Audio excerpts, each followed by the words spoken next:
Leo Vance existed in the sterile silence of the 48th floor. From his corner office, the city sprawled below, a grid of flickering lights and silent crawling traffic. It was a kingdom viewed from a distance, a world he owned but could no longer touch. His desk was a vast expanse of polished obsidian, reflecting the cool, impersonal glow of the monitors. On one screen, stock tickers scrolled in an endless emerald river. On another, schematics for a new plasma gasification plant resolved into crisp, clean lines. He was the architect of an empire built from the things people threw away, the king of reclamation. The name of his company, Orion Reclamation, was emblazoned on the skyscraper itself, a testament in steel and glass to a man who had turned refuse into riches. But the silence in his office was the same silence that filled his penthouse apartment, the same silence that had echoed in his heart for 8 years. It was a void, a carefully maintained vacuum where feeling could not survive. He remembered the smell of her perfume, a floral scent that had always seemed out of place in his small, cluttered apartment above the scrapyard. Isabella. Her name was a ghost on his lips even now. He remembered the crinkle of her nose as she looked at the grease permanently etched into the lines of his hands. He had just come home, exhausted but exhilarated, after securing a contract to clear a derelict warehouse. It was the first big step, the move that would take him from a man with a truck to a man with a business. He had wanted to share the news with her, to see her eyes light up with the same fire that burned in his gut. Instead, she had stood by the door, her coat on, her purse clutched in her hand like a shield. "I can't do this anymore, Leo," she had said, her voice devoid of the warmth he had loved. All of this. She had gestured vaguely at the room, at the lingering smell of metal and motor oil, at him. "It's filthy. This trade, what you do, it's beneath me. It's beneath you." The words had landed like stones, each one a separate, distinct impact. Filthy. Beneath her. He had tried to explain, to tell her about his vision, about seeing value where others saw waste, about building something real from the ground up, but her eyes were already distant. She was looking past him, towards a future that did not have him, or the grime of his ambition, in it. She had walked out, and the click of the closing door had been the sound of his world breaking. In the aftermath, a cold, hard fury had taken root in the wound she left behind. He had vowed to show her. He would build an empire so vast, so gleaming, that she would be forced to look up and see it. He would make the name Vance synonymous, not with filth, but with power. And he had. He had worked with a relentless, single-minded ferocity, pouring every ounce of his energy, his grief, and his rage into Orion Reclamation. He had clawed his way up, deal by deal, innovation by innovation, until he was no longer the man with greasy hands, but the man in the bespoke suit, looking down on the world from a glass tower. Yet, the victory was hollow. The silence was his only companion. The fury had long since cooled into a permanent, low-grade ache of loneliness. He had proven her wrong, but she wasn't there to see it. And even if she were, he realized with a clarity that felt like swallowing glass, it wouldn't matter. The empire was a fortress he had built around an empty space. He was a prisoner in the very monument he had erected to his own success. His routine was a defense against thought. Work until exhaustion. Drive home in a car that felt more like an isolation chamber than a vehicle. Eat a meal prepared by a service, consumed alone at a table for 8. Sleep. Repeat. The only break in the pattern, the only concession to a life outside the tower, was a small all-night diner wedged between a laundromat and a pawnshop, miles from the gleaming financial district. It was called the North Star. The North Star was an anchor to a past he both loathed and missed. It smelled of stale coffee, sizzling bacon, and the faint sweet scent of bleach. The vinyl on the booths was cracked. The fluorescent lights hummed with a weary persistence, and the coffee was bitter. It was real. It was the only place in his manicured life that felt real. He would sit in a corner booth late at night, a ghost in $1,000 suit, and just watch the tired, unvarnished parade of humanity. He never spoke to anyone. He was just an observer, a man watching a life he was no longer part of. It was there he first saw her. Her name was Clara. He learned from the tag on her uniform. She moved with an economy of motion born of exhaustion, refilling coffee cups, wiping down counters, a small, weary smile for the regulars. There was a quiet dignity about her that caught his attention. She wasn't beautiful in the way Isabella had been, all sharp angles and polished perfection. Clara was softer, her face etched with faint lines of worry that were offset by the genuine warmth in her eyes. He started watching for her, his late-night visits to the diner becoming less about a connection to the past, and more about this silent observation of the present. He learned she had a son, a boy of about 7 named Sam, who sometimes did his homework in a back booth, his brow furrowed in concentration over a math worksheet. Leo watched the gentle way Clara would brush the hair from her son's eyes, the quiet pride in her expression as she looked at him. It was a world of simple, profound connection, a universe away from his own. One Tuesday night, a storm was raging outside, the rain lashing against the diner's large windows. The place was mostly empty, save for Leo and a belligerent man at the counter who was complaining loudly about his bill. The man was drunk and getting mean, his voice rising as he jabbed a finger at Clara. "This is robbery. You think I'm going to pay this for a burnt piece of meat?" he slurred. Leo felt a familiar, cold instinct rise in him, the instinct to stay detached, to observe, to not get involved. It was safer that way. He expected Clara to call for the cook or to shrink back. Instead, she stood her ground, her expression calm. "Sir, I watched you eat the entire steak," she said, her voice even but firm. "The price is on the menu. Please, just pay your bill so you can get home safely in this weather." The man scoffed, throwing a few crumpled bills on the counter, short of the total. "That's all you're getting, lady." He turned to leave, but paused and looked back at her. "Maybe if you smiled more, you'd get better tips." The insult hung in the air, cheap and cruel. Leo watched Clara's shoulders tighten for just a second, the only sign that the barb had landed. Then she simply gathered the bills, turned her back, and began wiping the counter. She didn't give him the satisfaction of a reaction. She just absorbed it and carried on. That quiet strength, that refusal to be diminished, struck Leo with the force of a physical blow. It was a kind of power he hadn't seen in years. It wasn't the power of money or influence. It was the power of an unbreakable spirit. He left a $100 bill on his table for a $2 coffee and walked out into the rain. The image of her quiet defiance burned into his mind. He sat in his car, the engine a low purr, the rain drumming on the roof. He was about to pull away when he saw them. Clara and her son Sam were huddled under the diner's leaking awning, Clara struggling with a broken umbrella as the wind tried to tear it from her hands. She was pointing down the street, and he could see the faint outline of an old, beaten-up sedan, its hazard lights blinking weakly. Broken down. This was it, the moment of choice. The old Leo, the man in the fortress, would drive away. It was not his problem. Getting involved was messy, complicated. It meant opening a door he had sealed shut for 8 years. But the man who had just witnessed her incredible grace couldn't do it. He saw the worried look on Sam's face, saw Clara shiver as a gust of wind drove the rain under the awning. He thought of Isabella, who would have called a car service, annoyed at the inconvenience. He thought of himself, sealed in his climate-controlled bubble. And he thought of Clara, standing her ground over a burnt steak.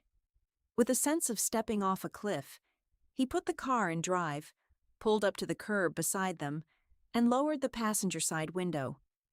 The sound of the city, the rain, and his own heartbeat rushed in.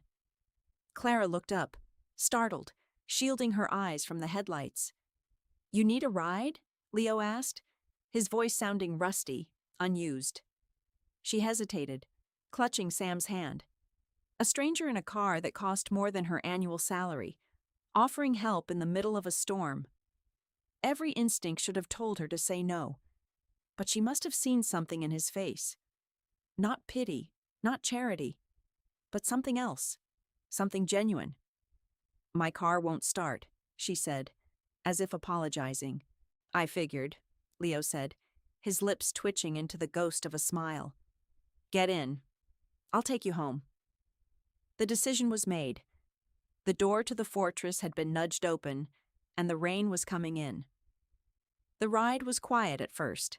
The only sounds the rhythmic swish of the windshield wipers and the soft hum of the engine. Sam was in the back, his face pressed against the window, mesmerized by the way the raindrops chased each other across the glass.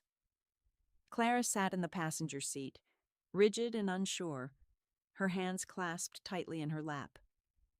The interior of the car smelled of clean leather, a stark contrast to the diner's scent of fried food and coffee that clung to her uniform. "Thank you," she said finally, her voice soft. "You didn't have to do this." "It's no trouble," Leo replied, his eyes on the slick road. He felt strangely clumsy, out of practice with the simple mechanics of human interaction. "I'm Leo, by the way. Clara, and that's Sam in the back." "Hi, Leo," a small voice chirped from the back seat. "Your car's quiet. Mom's car rumbles like a grumpy bear." Leo glanced in the rearview mirror and saw the boy smiling. A genuine, uncomplicated smile. It caught him off guard. "Well, this one's more like a quiet cat," he found himself saying, the words feeling foreign and surprisingly easy. Clara relaxed slightly, a small smile touching her own lips. She gave him directions to a modest apartment complex a few miles away, a place with peeling paint and mismatched curtains in the windows. It was a world away from his own high-rise existence. As he pulled up to the entrance, the rain had softened to a drizzle. "I can call a tow truck for your car in the morning," he offered, not wanting the connection to end. "I know a good mechanic. Reliable." She looked at him, her eyes searching his face. "Why are you being so nice to me?" The question was direct, devoid of artifice. It wasn't an accusation, just a genuine inquiry. He didn't have a simple answer. "Because you were strong. Because you were kind to your son. Because you reminded me of a world I thought I'd lost." He settled for the simplest truth. "You looked like you needed help." She nodded slowly, accepting the answer. "Thank you, Leo. Really." She and Sam got out of the car, and Leo watched them run through the drizzle to the building's front door before driving away. The warmth of their presence lingered in the car, a stark contrast to the usual cold silence. He felt a strange lightness, a feeling he couldn't name. It felt a little like hope. He did call the tow truck the next morning. And the mechanic. He covered the cost of the repair, a new alternator, without telling her, instructing the mechanic to say it was an old part he had lying around. A few days later, he went back to the diner. He felt a nervous flutter in his chest as he walked in, an emotion he hadn't experienced in years. Clara saw him and walked over to his booth, a coffee pot in her hand. "The car runs great," she said, a real grateful smile lighting up her face. "Thank you. I know you paid for it. Tony the mechanic is a terrible liar." Leo felt his cheeks flush. "I just wanted to help." "Well, you did," she said, pouring his coffee. "Let me at least pay you back. I can do it in installments." "Don't worry about it," he said quickly. "Consider it a thank you for the coffee." That became their new normal. He would come into the diner, and they would talk. Not about anything profound at first. They talked about the weather, about a funny customer, about Sam's latest school project. He learned that Sam was obsessed with building things, with taking apart old toys and making new ones. He learned that Clara was studying social work online in her spare moments, hoping for a future beyond waitressing. He, in turn, offered curated vague details about his own life. He told her he was in the logistics and resource management business. It wasn't a lie, but it was a carefully edited version of the truth, a truth that omitted the skyscraper, the billions in assets, and the name on the building. He was afraid that the truth of his wealth would change things, that it would become a barrier between them, just as his lack of it had been with Isabella. Here, in this diner, he wasn't Leo Vance, the CEO. He was just Leo, a quiet man who drank too much coffee. And he wanted to keep it that way. One evening, Sam brought in a project for show and tell. It was a robot, cobbled together from an old coffee maker, tin cans, and bottle caps. Its eyes were two different-sized buttons, giving it a perpetually surprised expression. "This is Recyclobot," Sam announced proudly, setting it on the table in Leo's booth. "He's a superhero. He takes old broken stuff and turns it into awesome new stuff." Leo looked at the lopsided creation, and a genuine laugh escaped him, a sound so unfamiliar it startled him. "He's incredible, Sam." "My mom says that's kind of what your company does," Sam said, looking at him with wide, curious eyes. "She said you manage resources. Is that like being a superhero for trash?" The question was so innocent, so pure in its reframing of his life's work. A superhero for trash. Isabella's word, filthy, echoed in his mind. But for the first time, it was drowned out by a child's admiration. He had spent years building an empire to escape the shame of his origins, and here was a 7-year-old boy who saw it as heroic. "Yeah, Sam," Leo said, his voice thick with an emotion he couldn't hide. "Something like that." The connection between them deepened. Leo found himself looking forward to his evenings at the diner with an intensity that unsettled him. He was starting to feel again, and it was both exhilarating and terrifying. The walls of his fortress were beginning to crumble, brick by brick. One rainy Saturday, the diner was slow. Sam was at a friend's house, and Clara seemed pensive. She sat down in the booth across from Leo, a cup of tea cradled in her hands.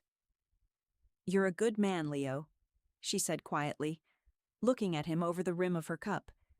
"But you're the most guarded person I've ever met. It's like you're hiding from something." Her perception was, as always, unnervingly direct. He could have deflected, could have retreated behind the vague persona he had created. But looking at her honest, open face, he felt an overwhelming urge to tell her the truth. Not the truth about his money, not yet, but the truth about the wound he carried. "I used to be with someone," he began, the words feeling like stones being dredged up from a deep well. "A long time ago. I was just starting out. I had a truck, a lot of ambition, and not much else. I was in the scrap business back then. It was hard work, dirty work." He paused, the memory sharp and painful. "I thought we were building a future together. But she was ashamed of what I did. She said it was filthy. She said it was beneath her, and she left." He looked down at his hands, half expecting to see the grease that was no longer there. "I spent the next 8 years trying to prove her wrong. I built my business into something massive, something no one could call filthy. I wanted to build it so high she'd have no choice but to see it." He finally looked up at Clara. He expected to see pity, or maybe a flicker of judgment. Instead, her eyes were filled with a deep, aching empathy. "And did it work?" she asked softly. "Did it make you happy?" "No," he admitted, the word a quiet surrender. "It just made me lonely." She reached across the table and placed her hand over his. Her touch was warm, steady.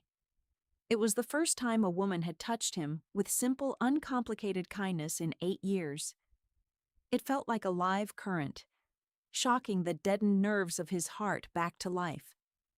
"Her opinion doesn't define you, Leo," Clara said. "What you do, taking something discarded and giving it a new purpose, is amazing. Sam thinks you're a superhero. And I think he's right. In that moment, sitting in a worn-down diner booth, holding the hand of a woman who saw value in him, not his bank account, Leo felt a crack appear in the foundation of the lonely empire he had built. For the first time, he considered the possibility that he had been building the wrong thing all along. He wasn't just the king of reclamation. He was a man in need of being reclaimed himself. And he was starting to think the person who could do it was sitting right across from him. The illusion of his simple life shattered on a Wednesday morning. It came in the form of a glossy business magazine left behind by a customer on one of the diner's tables. Leo wasn't there to see it. He was in his office on the 48th floor, embroiled in a war he hadn't seen coming. The attack was sudden and brutal. A corporate raider named Preston Vance, a man known for his scorched earth tactics, had launched a hostile takeover bid for Orion Reclamation. Vance's firm, Apex Acquisitions, had been quietly buying up stock for months. Now, they were making their move, and their strategy was personal. They weren't just attacking his company's financials. They were attacking him. Vance's PR machine was working overtime, painting Leo as a one-trick pony, a glorified garbage man who had stumbled into success. They leaked stories that framed him as unsophisticated, a brutish opportunist unfit to lead a modern, multi-billion-dollar corporation. They were using his own history as a weapon, twisting his humble beginnings into a narrative of inadequacy. It was Isabella's parting words amplified through the megaphone of the financial press. The magazine on the diner table was the centerpiece of the media assault. The cover featured a slick, professional photograph of him standing in his stark, minimalist penthouse, the city lights twinkling behind him like a conquered galaxy. The headline read, "Leo Vance, From Trash to Tower." Inside, a multi-page spread detailed his meteoric rise, complete with photos of his skyscraper, his luxury car, and speculative commentary on his net worth. It was the full, unvarnished truth of his wealth and power, laid bare for the world to see. Clara found the magazine while clearing a table. She saw the cover and froze, her hand hovering over a dirty plate. The man in the photograph was impeccably dressed, his expression hard and distant, a stranger. But it was him. It was Leo. Her Leo. The quiet, kind man who sat in her corner booth, who talked about resource management, who had fixed her car and laughed at her son's handmade robot. She sank into the booth, her heart pounding. She flipped through the pages, her mind struggling to reconcile the two images.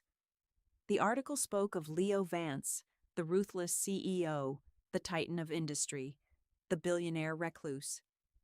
It mentioned his company, Orion Reclamation, the name now mockingly familiar. She looked up, out the diner window, and in the distance, she could see the skyline. She could see his tower, the one that bore his company's name. He hadn't just built a business, he had built a landmark. A cold wave of humiliation washed over her. She felt like a fool. His quiet visits, his vague talk of his job, his simple kindnesses, it all felt like a lie now. Had he been studying her? Was she and her son some kind of social experiment? A quaint diversion for a bored billionaire? The thought was sickening. The carefully built bridge of trust between them crumbled into dust. That night, he came to the diner as usual. He looked tired, stressed from the battle with Vance, and he was hoping the quiet familiarity of the place, of her, would be a balm. But the moment he saw her face, he knew something was wrong.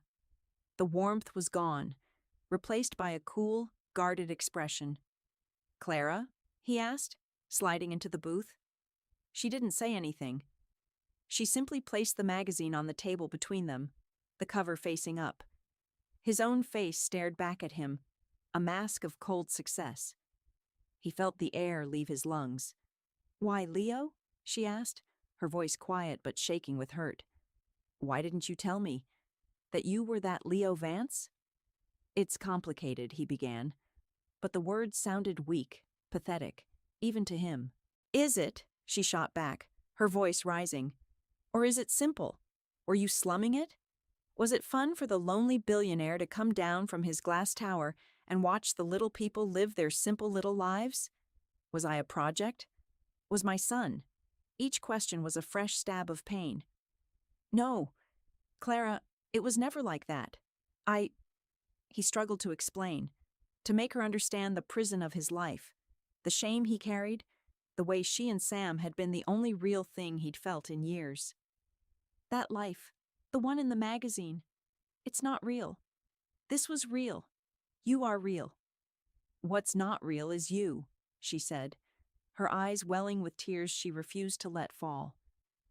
The man I thought I was getting to know doesn't exist. He was just a character you were playing. I can't be a part of that. My life is hard enough without being someone's charity case or their secret hobby. You were never that, he pleaded, reaching for her hand, but she pulled away as if his touch burned her. I need you to leave, Leo, she said, her voice breaking on his name. Please, just leave us alone. She stood up and walked away, disappearing into the kitchen without a backward glance. The finality in her voice was absolute. It was Isabella all over again, but 1,000 times worse. Isabella had rejected him for what he was. Clara was rejecting him for what he had become. He was cast out not for being too little, but for being too much. He sat alone in the booth, the ghost of her presence already fading. He looked at the magazine, at the cold, powerful man on the cover. He had built a fortress to protect himself from ever feeling the pain of rejection again, and in the end, the fortress itself was the weapon that had destroyed the one good thing that had managed to grow in its shadow. The rejection sent him into a freefall. Leo retreated to his office, the world outside the floor-to-ceiling windows dissolving into an irrelevant blur. The battle for his company, which had felt so critical just days before, now seemed like a distant, meaningless game. He had lost something far more valuable. He had lost Clara. He had lost Sam. He had lost the fragile, budding hope for a different kind of life. He stood at the window looking down at the city lights. He had wanted Isabella to look up at this tower, but now he imagined Clara looking at it, and he felt nothing but a profound, gut-wrenching shame. The tower wasn't a symbol of his success. It was the monolith of his failure. It was the physical manifestation of the walls he had built around his heart. Preston Vance, sensing blood in the water, escalated his assault. He leaked a doctored internal memo that suggested Orion was on the verge of financial collapse, causing the stock to plummet. He swayed keyboard members with promises of golden parachutes, turning Leo's own leadership team against him. The siege was relentless, a storm of whispers, lies, and financial brute force. Leo's lawyers called with grim updates. His CFO advised him to consider a settlement. The empire was crumbling, and Leo found that he didn't care. The fight had gone out of him. He sat in his cavernous office, the silence pressing in on him, and let the waves of the attack wash over him. What was the point of saving a kingdom if he was doomed to rule it alone? He had spent 8 years building a monument to a broken heart, only to have his heart broken all over again, this time by his own deception. His internal collapse was swift and total. The old wounds, the ones Isabella had inflicted, were torn open and salted by Clara's rejection. The shame he had buried under billions of dollars of success resurfaced with a vengeance.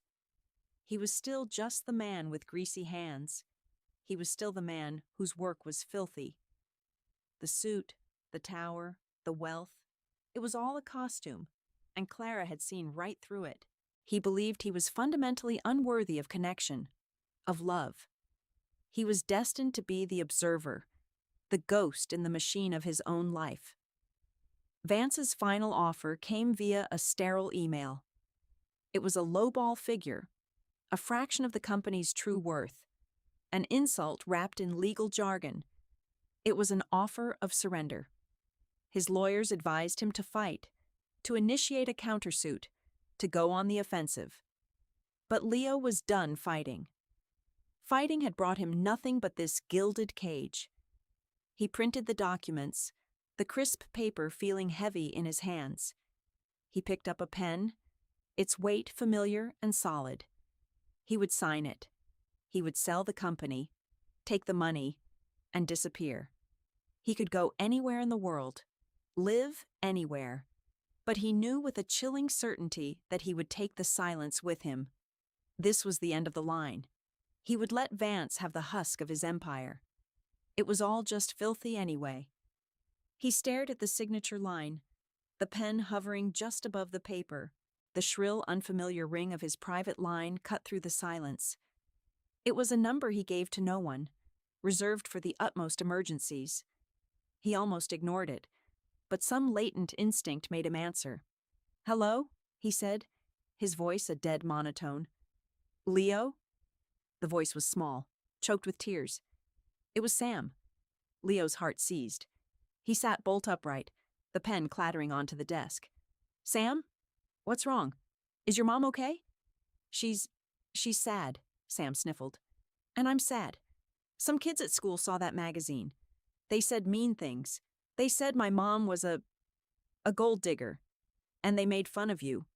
They said you were a trash man." Leo closed his eyes, the boy's pain a physical blow. This was his fault. His secret, his world, had crashed into theirs and left nothing but wreckage. "Sam, I'm so sorry. But you're not a trash man." Sam's voice rose, fierce and defiant through his tears. I told them you're a builder. You take broken stuff and you make it new again. You're a superhero for trash. That's what you told me." The words, a superhero for trash. The innocent, powerful reframing of his life's work. It wasn't about the money or the power or the gleaming tower. It was about reclamation. It was about seeing value where others saw waste. It was about building. Sam hadn't seen the billionaire. He had seen the man who created things, the man who made things better. And that man was worth fighting for. A fire ignited in the cold ashes of Leo's despair. It was a clean, hot flame of purpose. He wasn't fighting to prove Isabella wrong. He wasn't fighting to save his fortune. He was fighting for the man Sam believed him to be. He was fighting for the idea that building was better than breaking, that reclamation was a noble act, whether it was with scrap metal or a broken heart. "You're right, Sam," Leo said, his voice clear and strong for the first time in days. "I am a builder, and I have to go build something right now. You tell your mom, you tell her I'm sorry, and I'll fix this." He hung up the phone.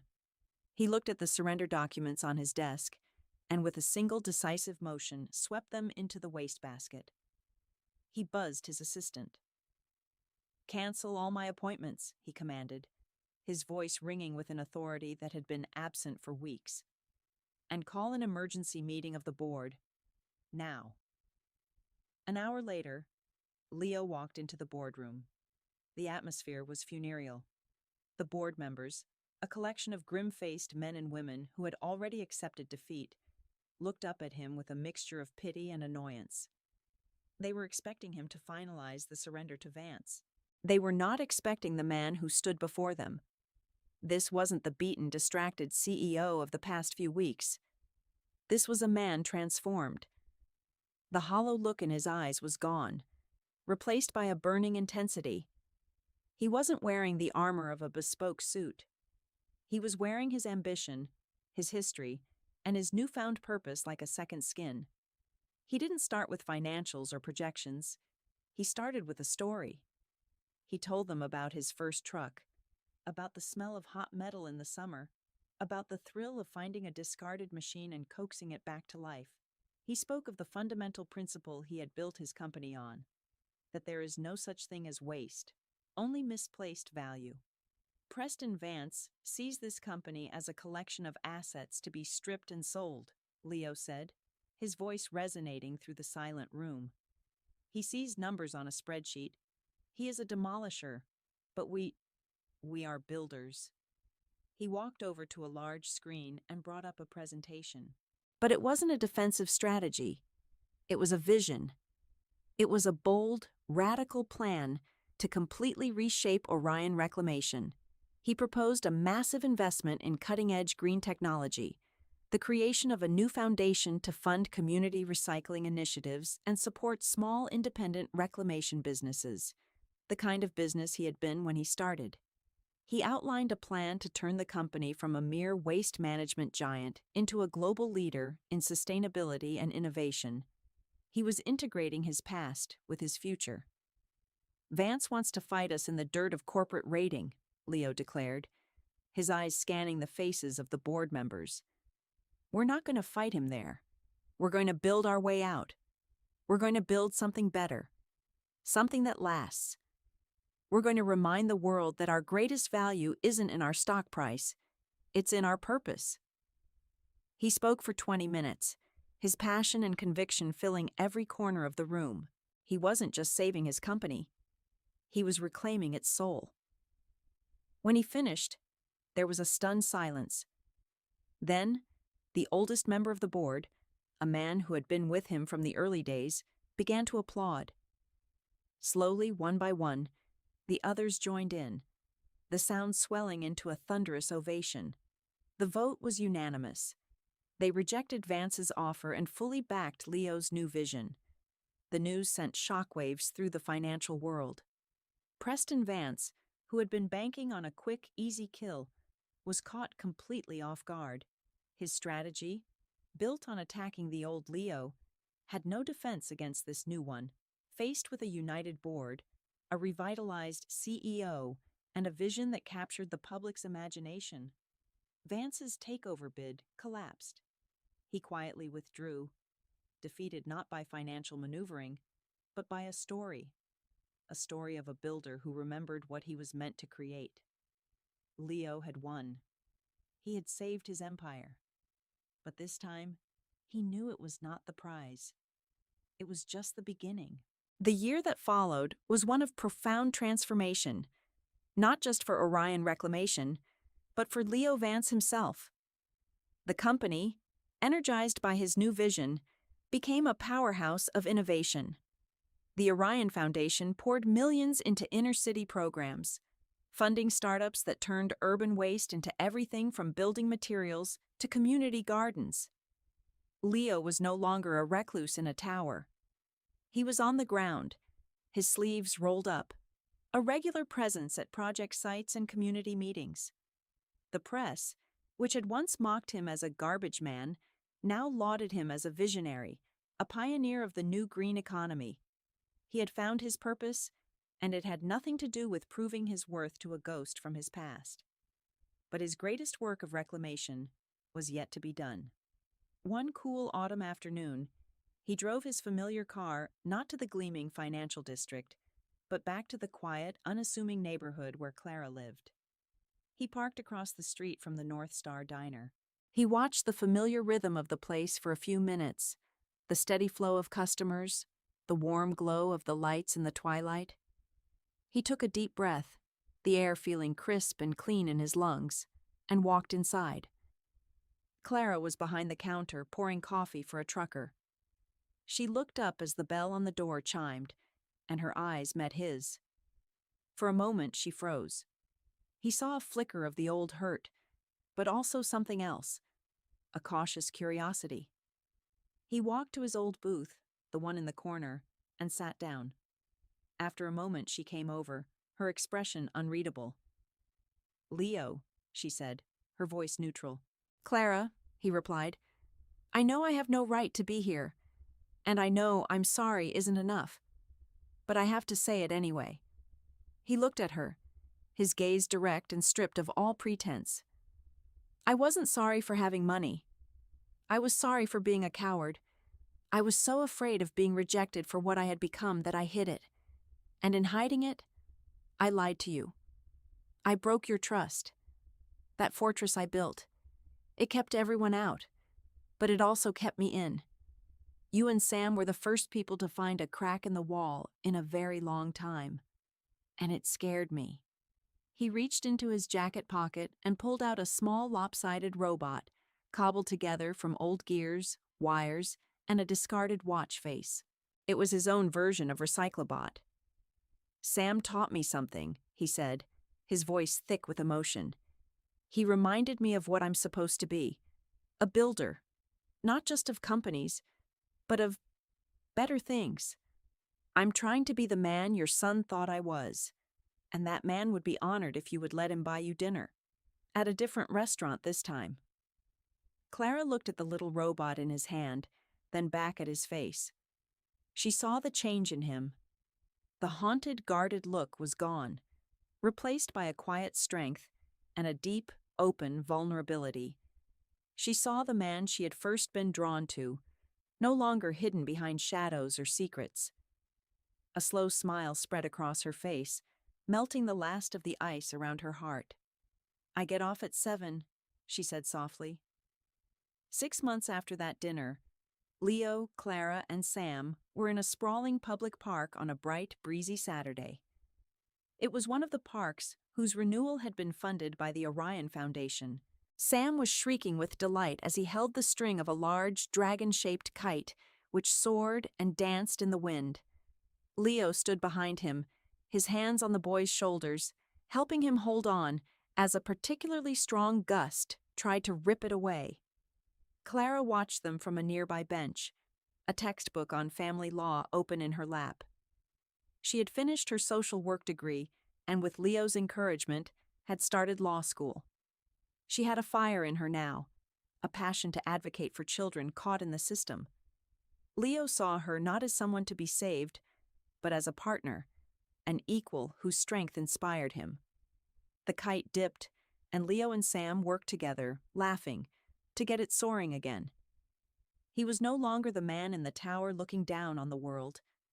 He was here, on the grass, his tie long since discarded in the car, his face turned up to the sky. He had everything he had ever truly wanted, and it had nothing to do with the name on a building. He caught Clara's eye and smiled, a smile so full of love and contentment that it made her heart ache in the best possible way. He had rebuilt his company. He had rebuilt his life. But most importantly, he had allowed his heart to be reclaimed.